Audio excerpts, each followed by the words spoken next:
Zeus knew that fate, which brings all things to pass, had decreed that a son should some day be born to him who would dethrone him and drive the entities from their home in heaven. But only Prometheus knew who would be the mother of this son. As he lay bound upon the rock in agony, Zeus sent his messenger, Hermes, to bid him disclose the secret. Prometheus told him, "Go and persuade the sea wave not to break. You will persuade me no more easily." Hermes warned him that if he persisted in his stubborn silence, he should suffer still more terrible things. An eagle red with blood shall come a guest unbidden to your banquet. All day long he will tear to rags your body, feasting in fury on the blackened liver. But nothing, no threat, nor torture could break Prometheus. His body was bound, but his spirit was free. He refused to submit to cruelty and tyranny. He knew that he had served Zeus well, and that he had done right to pity mortals in their helplessness. His suffering was utterly unjust, and he would not give in to brutal power, no matter at what cost. It seems that story after, mythology after mythology, if there's a literal father deity figure, then there's some sort of injustice being attributed to such an entity. He told Hermes, "There is no force which can compel my speech, so let Zeus hurl his blazing bolts, and with the white wings of the snow, with thunder and with earthquake, confound the reeling world. None of all this will bend my will." Hermes crying out, "Why, these are ravings you may hear from madmen," left him to suffer what he must. Generations later, we know he was released, but why and how is not told clearly anywhere. There is a strange story that the centaur, Chiron, though immortal, was willing to die for him, and that he was allowed to do so. When Hermes was urging Prometheus to give in to Zeus, he spoke of this, but in such a way as to make it seem an incredible sacrifice. Look for no ending to this agony, until an entity will freely suffer for you, will take on him your pain, and in your stead descend to where the sun is turned to darkness, the black depths of death.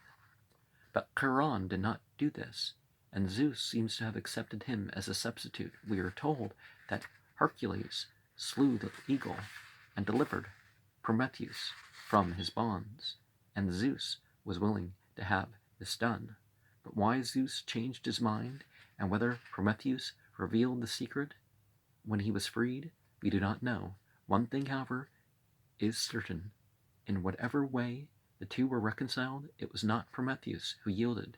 His name has stood throughout all the centuries, from Greek days to our own, as that of the great rebel against injustice and the authority of power. And we have dots, so we have an emission of some sort in this version. There is still another account of the creation of mankind. In the story of the 5 ages, men are descended from the iron race. In the story of Prometheus, it is uncertain whether men he saved from destruction belonged to that race or the bronze race.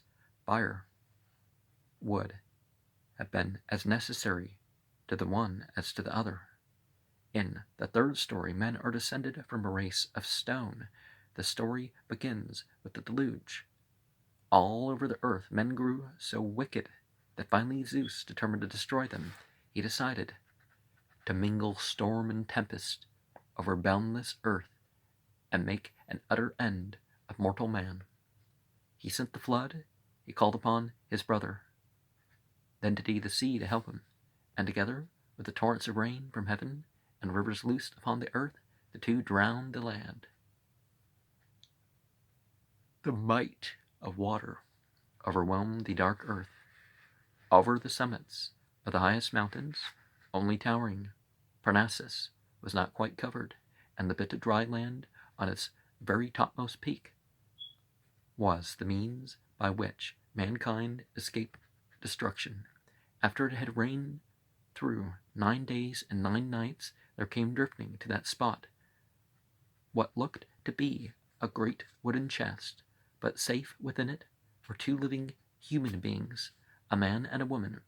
They were Deucalion and Pirha. Is that? Oh, anyways. He, Prometheus' son, and she, his niece, the daughter of Epimethus and Pandora, the wisest person in all the universe. Prometheus had well been able to protect his own family. He knew the flood would come, and that he had bidden his son to build the chest, store it with provisions, and embark in it with his wife. Fortunately, Zeus was not offended, because the two were pious, faithful worshippers of the entities. When the chest came to land, and they got out, to see no sign of life anywhere, only a wild waste of waters, Zeus pitied them and drained off the flood, slowly like the ebbing tide of the sea, and the rivers drew back, and the earth was dry again. Pirha and Deucalion came down from Parnassus, the only living creatures in a dead world. They found a temple all slimy and moss-grown, but not quite in ruins, and there they gave thanks for their escape and prayed for help in their dreadful loneliness. They heard a voice, veil your heads, and cast behind you the bones of your mother. The command struck them with horror. Pyra said, we dare not do such a thing.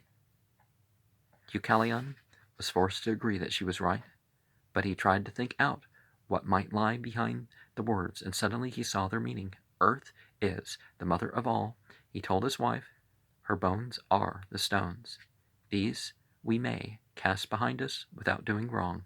So they did, and as the stones fell, they took human shape. They were called the Stone People, and they were a hard, enduring race, as was to be expected, and indeed as they had need to be, to rescue Earth from the desolation left by the flood. And a lot of these flood stories turn out to be local flood stories, but it doesn't appear to be the case here.